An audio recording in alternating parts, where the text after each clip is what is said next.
नमस्कार साथियों, wait agro ज्ञान यूट्यूब चैनल पर आप सभी का स्वागत है। साथियों, कृषि पर्यवेक्षक और पशुधन निरीक्षक भर्ती 2026-27 के लिए अपने पशुपालन के महत्वपूर्ण जो ऑब्जेक्टिव टाइप के क्वेश्चन है वो मैं आपको बता रहा हूँ सामान्य पशुपालन के। तो साथियों, वीडियो के अंत तक बने रहेगा। अपने ऑब्जेक्टिव क्वेश्चन है और अगर आप चैनल पर नए हो तो ज़रूर सब्सक्राइब करना। इम्पोर्टेंट क्वेश्चन पशुपालन के, एनिमल हस्बेंड्री के, वो मैं आपको वीडियो के माध्यम से बता रहा हूँ। तो लीजिए साथियों, बिना किसी देरी के वीडियो को शुरू करते हैं। तो साथियों, पशुपालन एनिमल हस्बेंड्री के टॉप जो है क्वेश्चन वो मैं आपको बता रहा हूँ। लगभग 30 क्वेश्चन इस वीडियो में आपको बताऊंगा। आप सभी अपने साथियों में और अपने ग्रुप्स में ज़रूर शेयर कर दीजिएगा। जो भी सुपरवाइज़र की, कृषि सुपरवाइज़र, एग्रीकल्चर सुपरवाइज़र या जो पशुधन निरीक्षक भर्ती की जो तैयारी कर रहा है, उनमें पशुपालन जो है साथियों कॉमन सब्जेक्ट है। तो इसके लिए सबसे पहला क्वेश्चन है साथियों कि पशु गणना कितने वर्ष के अंतराल से राजस्व मंडल अजमेर द्वारा करवाई जाती है। साथियों, ये इंपॉर्टेंट क्वेश्चन है। पशु गणना से लेकर ये जो है साथियों नॉर्मली क्वेश्चन पशुपालन के द्वारा पूछा जाता है। तो जो इसका राइट आंसर होगा वो होगा बी, 5 वर्षों में। 5 वर्षों में जो है साथियों पशु गणना करवाई जाती है राजस्व मंडल अजमेर के द्वारा। अगला क्वेश्चन है कि राज्य में प्रथम पशु गणना कब की गई थी, यानी कि जो राजस्थान राज्य है उसमें जो फर्स्ट जो पशु गणना है वो कब की गई थी। तो वो की गई थी साथियों 2019-20 में। इम्पोर्टेंट क्वेश्चन है साथियों। तीसरा क्वेश्चन है कि नस्लों के आधार पर प्रथम कौन सी पशु गणना की गई थी। नस्लों के आधार पर, ठीक है साथियों, न कि उनके संख्या के आधार पर है, ये नस्लों के आधार पर है साथियों। तो नस्लों के आधार पर जो प्रथम पशु गणना है वो की गई थी 18वीं, ठीक है साथियों। 18वीं जो पशु गणना थी वो नस्लों के आधार पर की गई थी। जैसे कि अगर हम गाय की बोले तो गिर है, थारपारकर, इस प्रकार से जो पशु गणना थी वो 18वीं वो नस्लों के आधार पर की गई थी। नेक्स्ट फोर्थ क्वेश्चन है साथियों, कौन सी प्रथम पशु गणना जो डिजिटल रूप से की गई जिसमें सॉफ्टवेयर का उपयोग किया गया। तो साथियों ये थी 20वीं पशु गणना। जो 20वीं जो पशु गणना थी साथियों वो डिजिटल रूप में, यानी कि जो ऑनलाइन माध्यम से की गई थी, न कि कोई लिखित में थी, ऑनलाइन सॉफ्टवेयर के माध्यम से की गई थी जिसमें सॉफ्टवेयर का उपयोग किया गया था। पांचवा क्वेश्चन है कि राजस्थान में दुग्ध टेट्रापैक संयंत्र कहाँ पर स्थापित किया गया है। ठीक है साथियों, दूध से रिलेटेड क्वेश्चन है। दूध टेट्रापैक जो संयंत्र है वो कहाँ पर स्थापित किया गया है। तो वो है साथियों आपका कोटपुतली, जयपुर में। और टेट्रापैक संयंत्र में दूध 3 माह तक सुरक्षित रहता है। ठीक है साथियों, 3 माह टेट्रापैक यानी कि 3 महीने की जो पैकिंग है उसके अनुसार से वो सुरक्षित रहता है। नेक्स्ट क्वेश्चन है कि भारत में उपस्थित कुल पशुधन का कितने प्रतिशत राजस्थान में पाया जाता है। ये बहुत ही इंपॉर्टेंट है कि जो कुल जो भारत में जो पशुधन है उसमें राजस्थान का कितना हिस्सा है प्रतिशत में, ये पूछा गया है। तो ये है जो साथियों आपका 11.27% जो है राजस्थान में है पशुपालन का।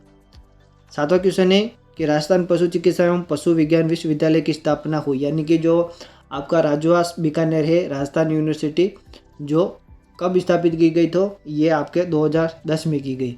1954 में महाविद्यालय के रूप में किया गया और नया नाम श्री गुरु जम्बेश्वर के नाम पर रखा गया।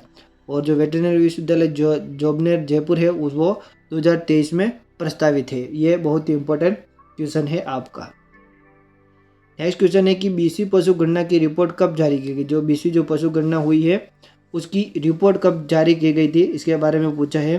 तो इसकी रिपोर्ट जो है साथियों आपकी 16 अक्टूबर 2019 को जारी की गई थी।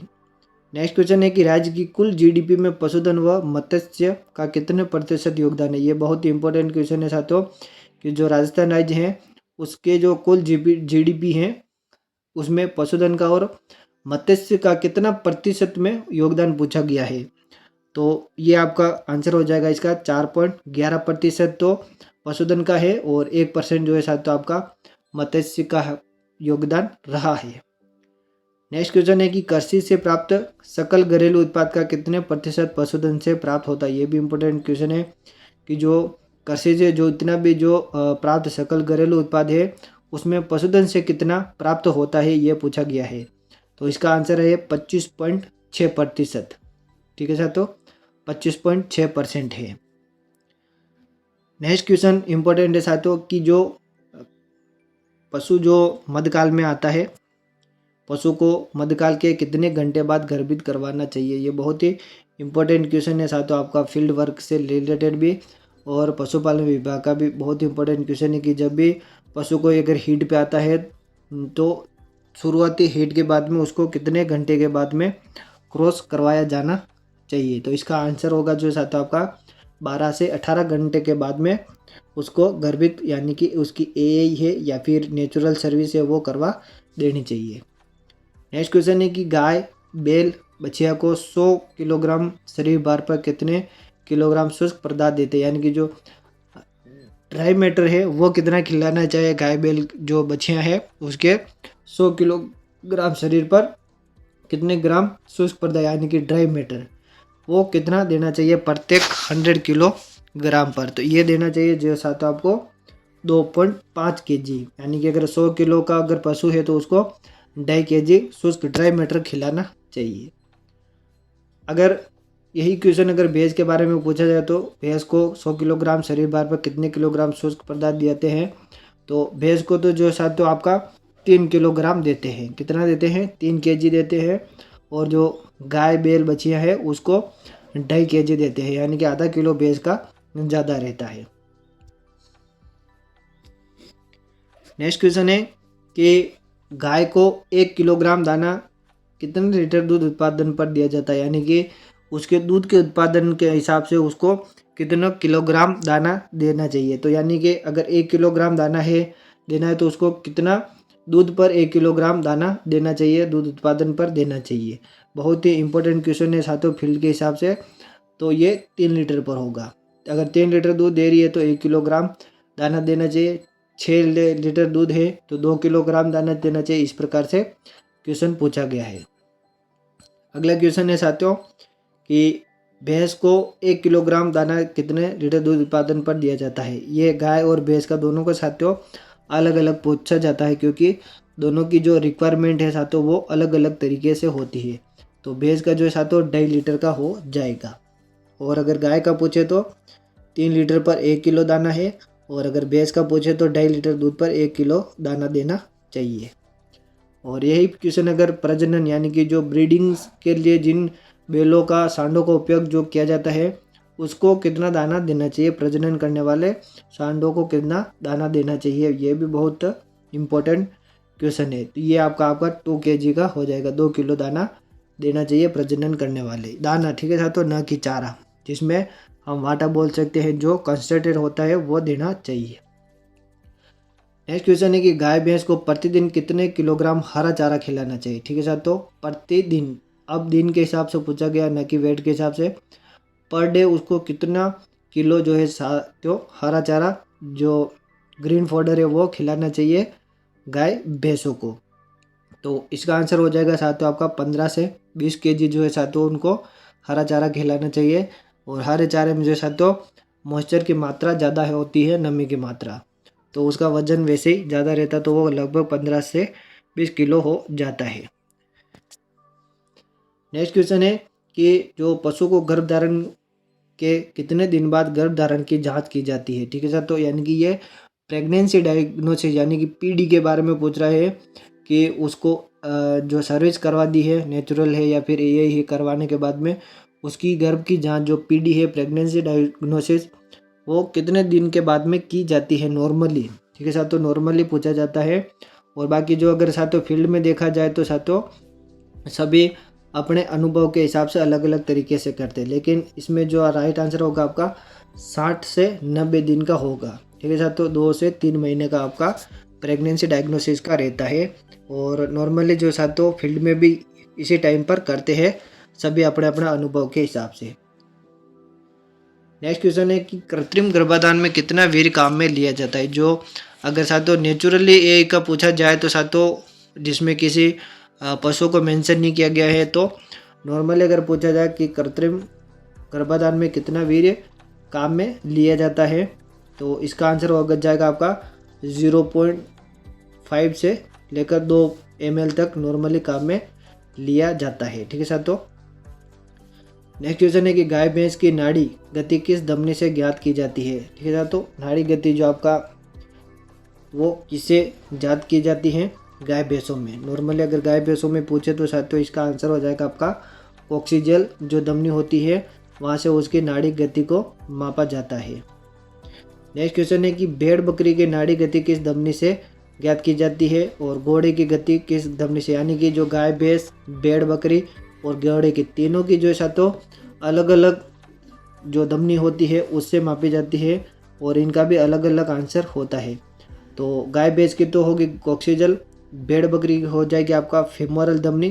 ठीक है साथियों, जो फीमोरल जो धमनी होती है उसे मापी जाती है। और अगर घोड़े में अगर पूछा जाए तो साथियों आपकी फेशियल धमनी से मापा जाता है।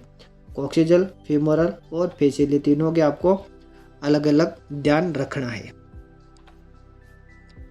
नेक्स्ट क्वेश्चन है कि पशु के ब्याने के कितने सप्ताह बाद अधिकतम दूध उत्पादन होता है, यानी कि अगर पशु आज ब्याया है तो उसके कितने सप्ताह के बाद में उसका हाई लेवल दूध जो रहता है वो दूध के सबसे ज़्यादा पीक लेवल पर रहता है, ये पूछा गया है। तो इसका आंसर हो जाएगा साथियों आपके 8 से 10 सप्ताह। 8 से 10 सप्ताह के अंदर जो है साथियों आपका पशु जो है हाई लेवल पिक दूध पर रहता है।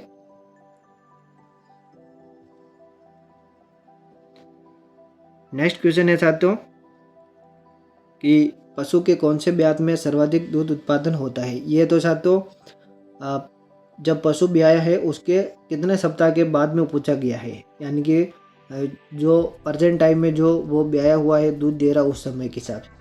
और ये जो क्वेश्चन पूछ रहा है कि पशु कौन से ब्यात में, यानी कि फर्स्ट ब्यात में, दूसरी ब्यात में, तीसरी ब्यात में, तो कौन सी ब्यात में सबसे सर्वाधिक दूध देता है, सबसे ज़्यादा दूध उसका उत्पादन होता है, ये बारे में पूछा गया। तो इसका आंसर हो जाएगा आपका 3 से 4, यानी कि तीसरा या फिर चौथे जो ब्यात होता है, लैक्टेशन जो टाइम होता है उस समय में सबसे ज़्यादा दूध देता है पशु। नेक्स्ट क्वेश्चन है 25 कि भारतीय डेयरी निगम की स्थापना कब की गई। भारतीय डेयरी निगम, ठीक है सर, तो इसका आंसर हो जाएगा आपका 13 जनवरी 1970 को इसकी स्थापना की गई है। और नेक्स्ट क्वेश्चन है कि राजस्थान कोऑपरेटिव डेयरी फेडरेशन की स्थापना कब की गई है। RCDF की स्थापना पूछी गई है। बहुत ही इंपॉर्टेंट क्वेश्चन है, ये नॉर्मली पूछा जाता है एग्जाम में। तो 1977-78 में जो साथियों राजस्थान कोऑपरेटिव डेयरी फेडरेशन यानी कि RCDF की स्थापना की गई है। अगला क्वेश्चन है कि राजस्थान राज्य डेयरी विकास निगम की स्थापना की गई।